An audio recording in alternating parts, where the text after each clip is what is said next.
আজ আমি আপনাদের সঙ্গে ইজি চিকেন রেসিপি শেয়ার করছি। কড়াইতে প্রথমে পরিমাণ মতো সরষের তেল দিয়ে জিরে, দারচিনি, লবঙ্গ, এলাচ ফোড়ন দিলাম। চিকেনটা আধ ঘন্টা হলুদ আর নুন দিয়ে ম্যারিনেশন করে রেখেছিলাম, দিয়ে দিলাম। টুকরো করে কেটে রাখা আলু দিলাম, আর দিয়ে দিলাম কুচি করে কেটে রাখা দুটো বড় সাইজের পেঁয়াজ, আদা রসুন বাটা দিলাম, টমেটো দিলাম একটা বড় সাইজের, হলুদের গুঁড়ো, লাল লঙ্কার গুঁড়ো দিয়ে দিচ্ছি। তারপর দিয়ে দেবো ধনে আর জিরে গুঁড়ো আর কাসুরি মেথি দিয়ে দিলাম, দিয়ে ভালো করে কষিয়ে নিচ্ছি মিডিয়াম টু লো ফ্লেমে। কষিয়ে নেওয়ার পর দিয়ে দিচ্ছি চিকেন মশলা অল্প একটু। এখন আবারও একটু কষিয়ে নিয়ে ঢাকনা দিয়ে দেবো। 10-12 মিনিটের জন্য ঢাকনা দিয়ে দিয়েছিলাম। ঢাকনা খুলে ফিরে এসে জল দিয়ে দিলাম পরিমাণ, আর একটু নুন দিলাম, নুনটা দেওয়া ছিল।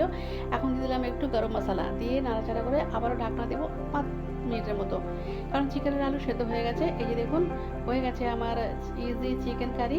এখন আমি থালায় পরিবেশন করে দিচ্ছি।